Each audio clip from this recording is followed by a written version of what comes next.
আরে শীতকাল পড়ে গেছে, আর শীতকাল মানে নানা রকমের ভর্তা। তার মধ্যে অন্যতম হচ্ছে সিম ভর্তা। তাই বলছি বন্ধুরা, ভিডিওটা না স্কিপ করে প্রথম থেকে শেষ পর্যন্ত দেখতে থাকুন। প্রথমেই বাজার থেকে ঝটপট করে সিম কিনে নিয়ে চলে এসেছি। সিমগুলো ছোট ছোট করে কেটে জলের মধ্যে ভালো করে ধুয়ে নিয়েছি।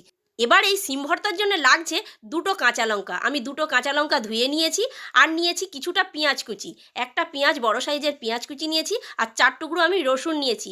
এবার কোড়ার মধ্যে অল্প করে জল দিয়ে কুচিয়ে রাখা সিম, দুটো কাঁচা লঙ্কা আর 4 টুকরো রসুন আর অল্প পরিমাণে লবণ দিয়ে আমি এবার ঢাকনা দিয়ে সিমগুলোকে ভালো করে সেদ্ধ করে নিয়েছি।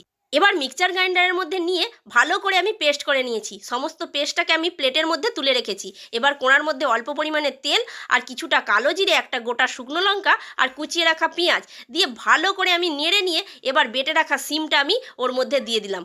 ভালো করে নেড়ে নিয়ে ওর ওপর থেকে অল্প পরিমাণে লেবু রস দিয়ে দিলেই রেডি সিম ভর্তা। এইভাবে সিম ভর্তা